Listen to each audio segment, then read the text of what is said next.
Welcome to BroadEye, the podcast that explores knowledge gaps in ophthalmology and eye care. Hello, everybody, and welcome to the inaugural episode. My name is Shawn Maloney, and I'm going to be the host of this episode and probably a bunch of other ones. And I'm going to be talking here with our producer, Bruno Fernandes, Dr. Bruno Fernandes. So, Bruno, thanks for joining me today on this first episode. Thanks for the invite, man. I'm always on your crazy ideas. There you go. Well, you're in deep this time. You've committed to being the producer of this show, so it's gonna be an adventure, I think. So I thought maybe we could just start off with a little background information, like just if you had to give your elevator pitch to the audience of who you are and maybe why you're interested in this vehicle, I guess, for having conversations in the fields of ophthalmology and eye care.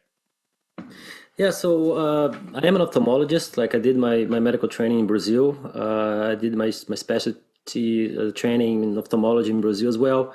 And then I moved to Canada to pursue my PhD. And then after I did 2 postdocs, and eventually I was appointed an assistant professor at McGill University. I worked there for 3 years.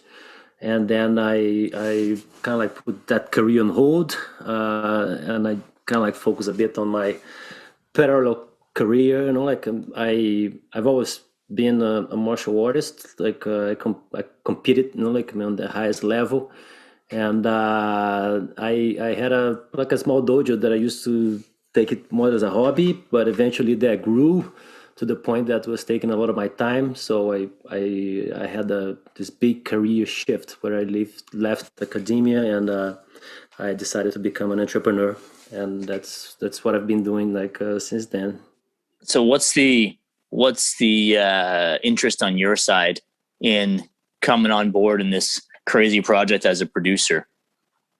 Yeah, I like your mission, you know, like I mean, your vision of making the medical knowledge more accessible for patients. You know, I think there's a huge gap between what doctors say and what patients understand, and they usually left with a lot of misinformation, and that leads to poor healthcare in general, right? The patients that are not fully aware of what's going on with their health, cannot make proper informed decisions, you know, and that leads to a lot of problems down the road. I've been a doctor before, so I kind of understand their side, but right now I might identify myself more as a patient, so I feel a bit the pain, you know, on how it is, to be left out and a bit lost, you know,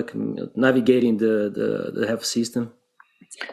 Fair. So, and on my side, my background is not as a doctor, but it's as a researcher, I guess. So I did a PhD and postdoc in ocular pathology lab, and a little bit like you, decided to venture off on some entrepreneurial pursuits after that.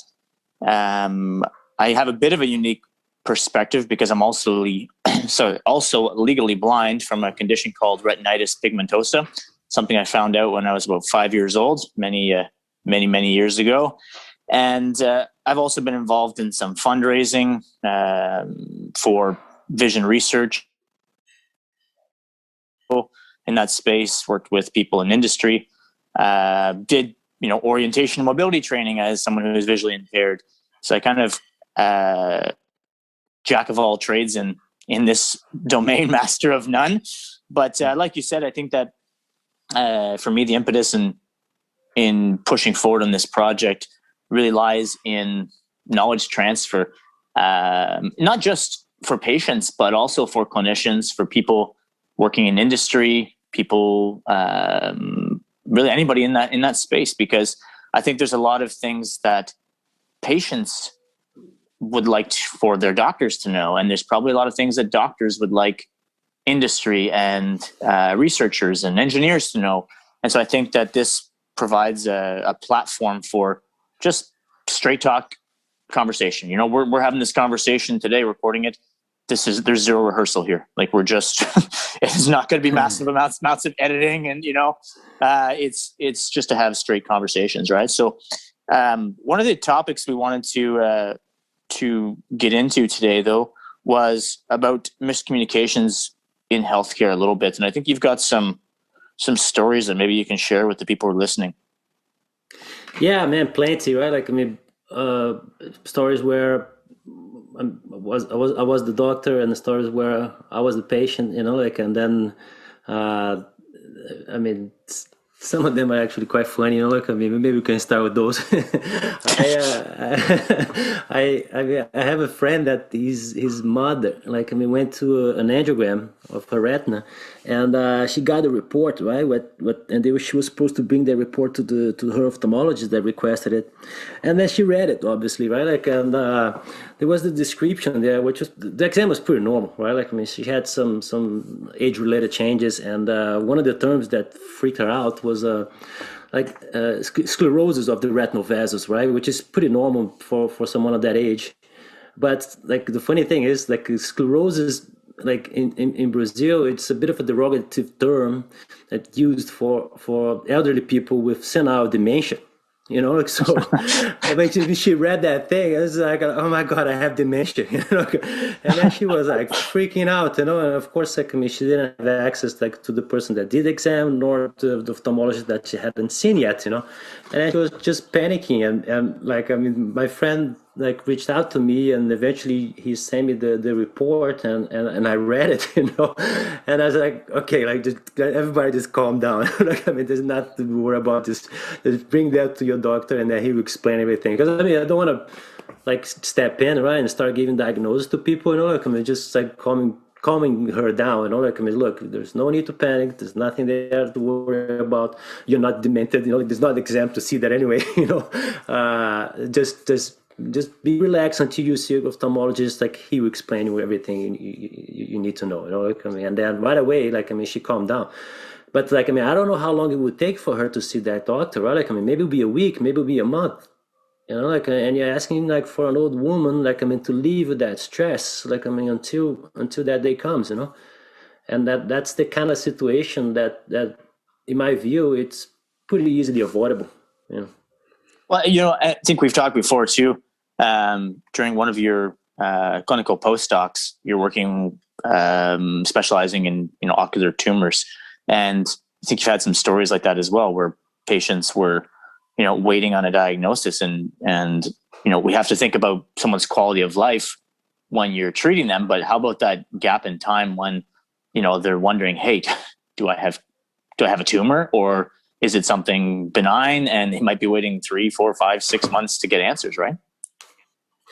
Yeah. So that was in Toronto, right? I did a clinical fellowship there at the Princess Margaret Hospital, which is the cancer hospital of the University of Toronto.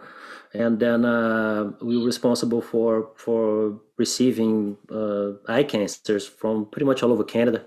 It is, at that time, I believe it was one of the only ones, services that would consistently receive patients to treat, like, those tumors. So we would get patients from every province, right? Like, and sometimes, man, you would see, like, all the things that the patient had been through, like, I mean, until they would come to us. And it's a system that works well, like, I mean, but sometimes it takes too long, like, and then until we're able to give a definitive diagnosis to the patient, nothing said, like, I mean, so let's say, like, a patient sees an optometrist, and then he spots, like, a mole in his eye, right, which is usually sometimes the term that it's used. So it's like, oh, you have a mole in your eye, or you have a tumor in your eye, a bump, like, I mean, they use a lot of terms. And then the immediate question that the patient has is like, is it cancer, right?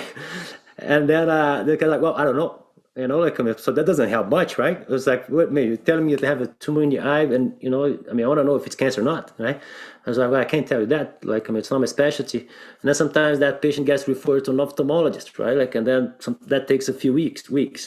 And then the ophthalmologist just, like, sees the patient, and then it's like, well, yes, you indeed have a tumor in the eye. I'm like, okay, it's that cancer. I was like, well, I don't know, because like, I mean, the healthcare, like in ophthalmology and pretty much any other specialty, it's very segmented, right? So if that person doesn't do ocular oncology, most ophthalmologists won't feel comfortable, I mean, dropping the hammer and saying confidently, like, if it's a cancer or not. And then off he goes, like, I mean, being referred to another service, right? Like, and eventually he comes to us. And yes, like, I mean, it is a cancer. And then, like, we think that's like, oh man, like, I mean, that diagnosis could have been done like a lot sooner, right? We just lost 2-3 months of treatment, like there. That's bad, obviously, like, I mean, but when it's not a tumor, right, it's good news for the patient, obviously, like, I mean, but imagine having lived, like, I mean, 2-3 months, like, I mean, with a non-tumor in your eye, but you actually think you have a tumor. Like, I mean, how well do you sleep? Like, I mean, during all this time, right?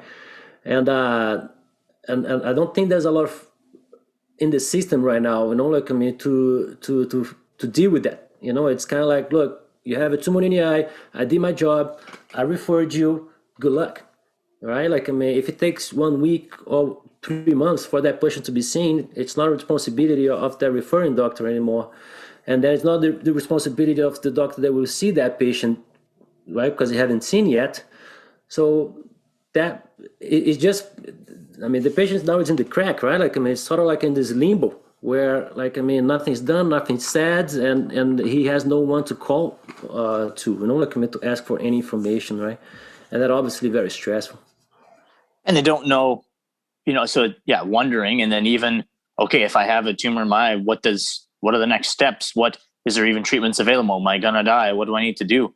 Yeah, no, I mean, anybody in limbo for any, potentially grave diagnosis is, I mean, I never really had to deal with that. No, that's not true. I did have to deal with that personally once, when I had a compartment syndrome in my quad, which is a whole different story. But I remember my mom asking the doctor, like, is he going to lose his leg? And the doctor says, I don't know. She says, is he going to die? She's like, I don't know. Then my mom was freaking out, right? But within 12 hours I was in surgery, and it was a different story. It wasn't like I was waiting for 3 months. So it's got to be just like a nightmare for people who are waiting on this, right? And I think this kind of leads us to another topic. It's a nice segue into what we wanted to talk about is terms of over specialization, right? So where people kind of have boundaries of their specialty and that's it, and that's, they can't move on. Do you have anything to talk about on over specialization in general today? Yeah, like, like, I mean, just to make something very clear, right? I mean, we're not here to demonize the medical specialty. Like, I mean, we are in the medical field, so like, of course, no, of course, we like, I mean, it's like, and medicine, it's not always an exact science, right? Like, I mean, so like sometimes the doctors don't know, and like, I mean, there's nothing that can be done about it, right? And that's not the actual situation that, like, I mean, I'm actually referring to, like, I mean, what I'm referring to, it's like when the patient has a situation that there is an answer for him, right? Like, I mean, but he's just like lost in the system, like, until someone can actually give him that answer, so that's the problem. There will be cases that, like, I mean, even with the best care, like, I mean, the patient is seen like right away, and sometimes there's not a conclusion, like, I mean, so that's a different problem. But like when there is an answer to be given, and that answer it's not given because of like inefficiencies in the system, like, I mean, so that's where there's room for improvement, like, I mean, I think that's the whole point. But to get to your question, over specialization, I mean anything over is bad, right? Like, I mean, but specialization, it's unavoidable, like, I mean, as medicine evolves, there's too much to know in a given specialty, like, I mean, for someone to be good at everything. Right? Like, I mean, so that's how before it was just like, oh, okay, I'm a doctor, right? Like, I mean, so right now there's specialties, right? Like, I mean, you're a cardiologist, like, I mean, you're a general surgeon, you're a dermatologist or whatever, right?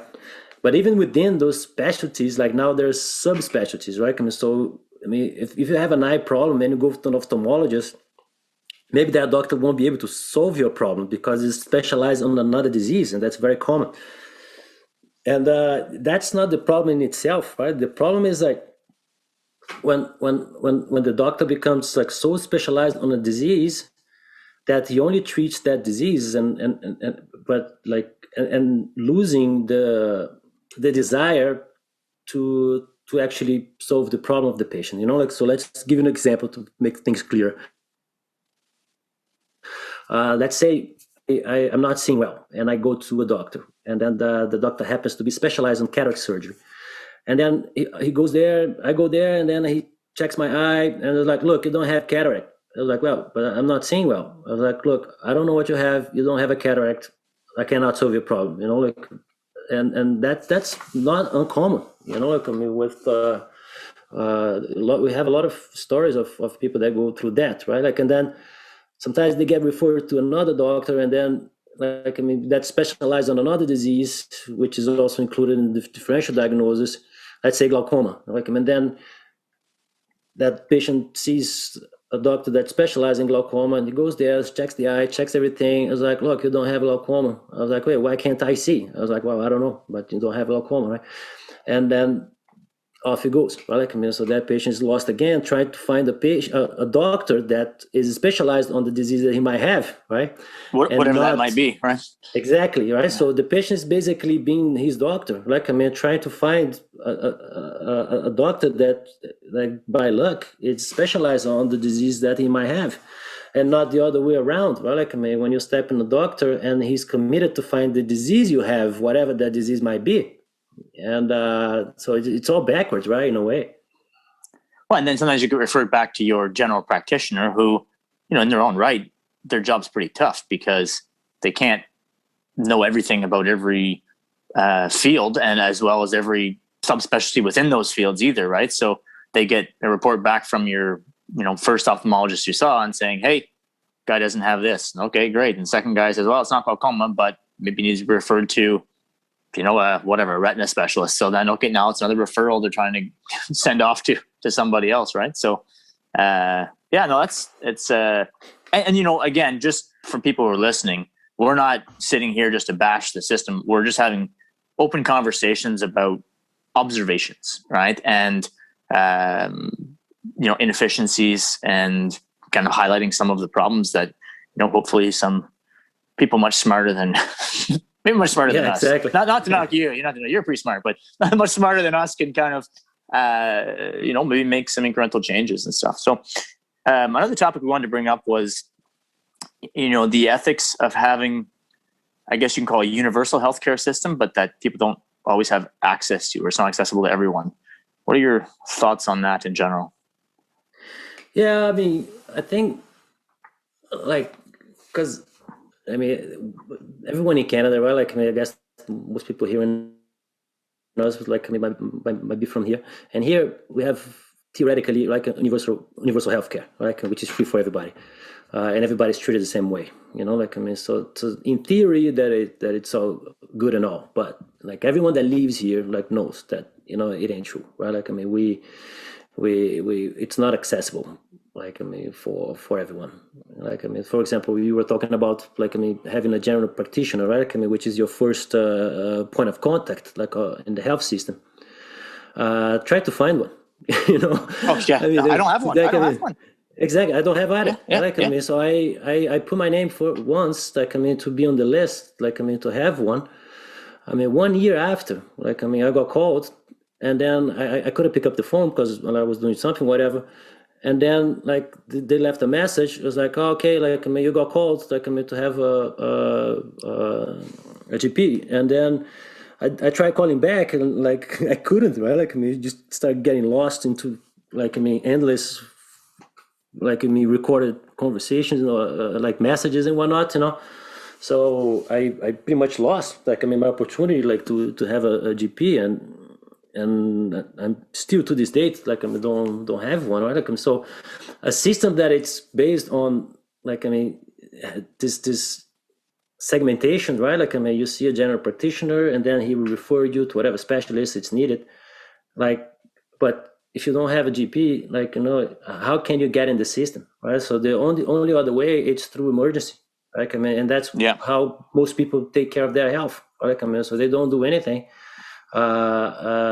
until things get really bad, and then they go and crowd the emergencies, and they stay for hours, and then sometimes, like, a chronic disease is picked up, right? Like, I mean, there's like, oh, okay, you need to find a GP to take care of that. And that obviously, like, I mean, it's not ideal, like, I mean, for the individual, but it's not ideal for the health system as well. It's not smart, right? Like, I mean, because those are diseases that are more advanced, like they're usually much more expensive to treat. And like all those people there, they're crowding the emergencies, like, I mean, it could have been dealt with, like, I mean, outside of that, right? Like, I mean, and leaving resources like to serve, like, I mean, through emergencies, right? Like, I mean, and not like like a sore throat or a headache or whatever.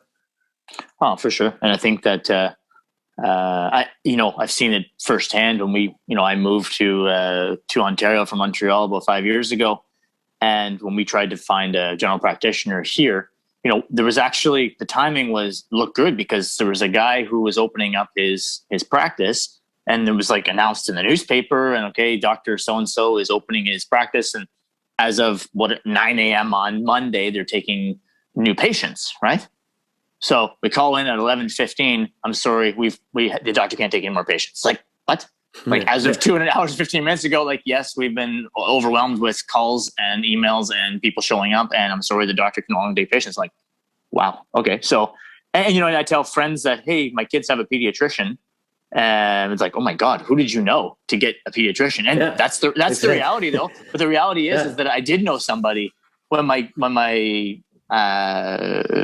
wife's first pregnancy, which was a bit rough, or very rough actually, and we needed a pediatrician back then. I did that, and I did know somebody, because that pediatrician wasn't taking more patients, and I just happened to have a contact who talked to him and said, hey, and then he said, okay, all right, I'll take you on, kind of doing this guy a favor, because otherwise you couldn't get a pediatrician, which is kind of crazy, right? Yeah, it's crazy. I was looking, like, there's a I mean, it's still on the topic there, pediatricians, like, I mean, so there's a pediatric clinic, like, in Montreal, that, like, I mean, takes patients without referral, right? Like, I mean, and then I was like, okay, that's great.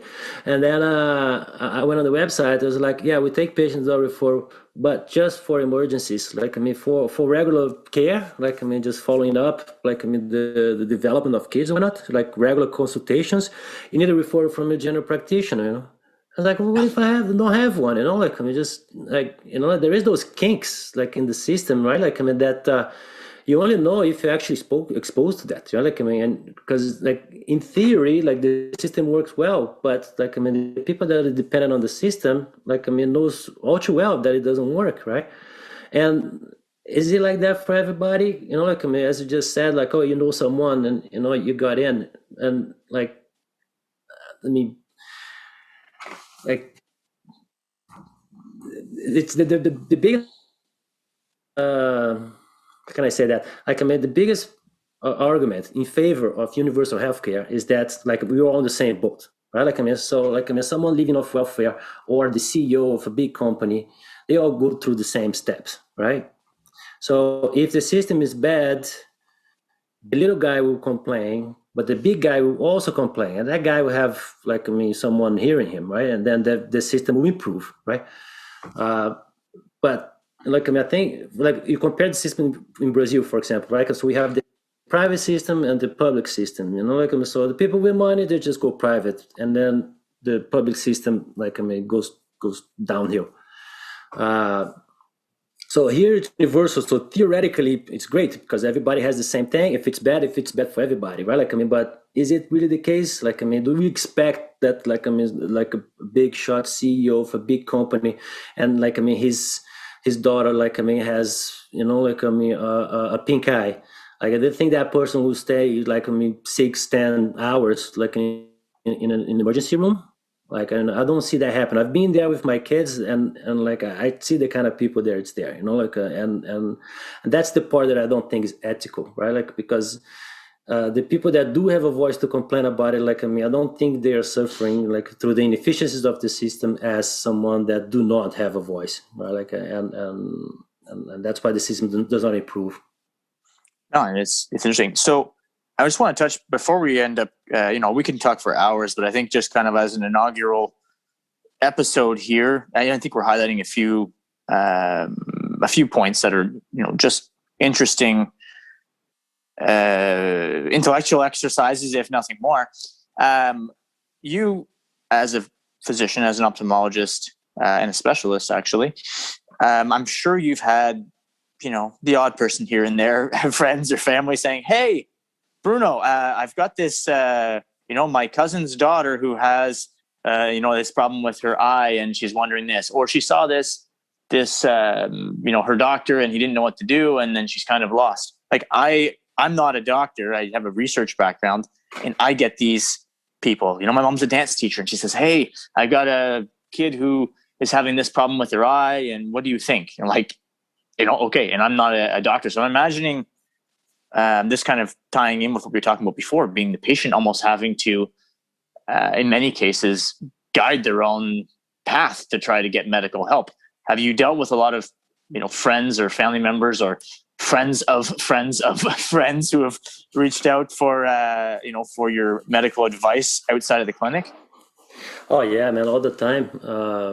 Like, and it happens also funny sometimes. Like I have a patient like that happens to be a friend of mine, and I'm like amazed. They're like, "Oh no, I was diagnosed with this disease, and like, but nobody explained me what it was, and like I'm kind of lost here. I don't know what to do, or what to think of it." And I was like, "Okay, let's calm down. Like, who did see you? Like, because I know a lot of people, right?" And then I happened to like the person like who saw the patients, right? Like, they're great doctors, right? And then I was kind of like, okay, you're in your hands, right? Let's start with that, right? Just calm down. I'm sure like that person like saw had to be seen, and like the whatever action had to be taken, I'm sure it was the right one. Like I was like, yeah, no, but they complained, they have time to explain me this then that, and I can relate that also because I worked as a doctor before, like and like the system doesn't incentivize like the doctors to spend a lot of time with the patients, right? Like so they get paid per consultation, so like the more they speed up, like the more patients he sees, and then just explaining a little bit, like about what the disease is, or like how they progress, or explaining a bit like how the treatment that was offered like works. It's enough, like to calm them down, like and it's like, okay, I have a better understand of it, like it's all good. I and sometimes it's even simpler than that, like sometimes I even don't say anything. I just kind of like, okay, just tell me everything, and then like just listening, like to what they have been through, it's enough. It kind of like just them talking about it, like it start making sense in their own minds, and they just kind of like get what they need. It's it's interesting. I've had this conversation with some other friends of mine who are ophthalmologists, and saying it's trying to find that balance of that human element of, okay, that person may have just traveled, maybe they waited 3 months to get an appointment with you, and then they traveled 3 hours to get there, and then they waited in the waiting room for 3.5 hours because things are running behind, and then you see them, and then after 2 minutes of your time, like, okay, all right, I'll see you see you again in 3 months. It's like, hold on a second Yeah. here, doc. Like, but you've got to rip through 60, 80, 100 patients sometimes if you're a general ophthalmologist, and probably even a specialist, I'm guessing, and you just don't have the time. So I guess that again kind of takes us full circle to this podcast as a vehicle for just sharing information. I think even from a patient's perspective, I've been a patient in those scenarios too, where you're waiting for a specialist appointment and it just seems like they don't give you the time of day. But maybe also just sometimes just understanding the other side of that equation, that this person is, trying to help as many people in a day as they possibly can. Yeah. And Exactly, I'm sorry that right? they can't handhold, and it is a trade-off there, right? Okay, well, is it better to see Yeah. 50 patients and spend more time with them, or treat 100 patients? Because you see 50 and spend more time, you're creating a bigger backlog in the system, right?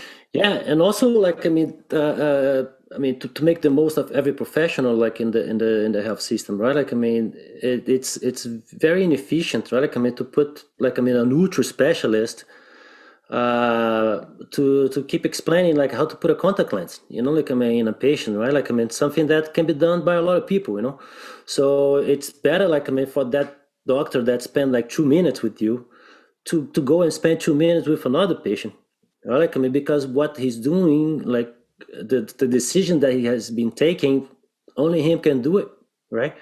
So it's I don't think it's fair, like, I mean, to ask that specific doctor, like, I mean, to use his valuable and scarce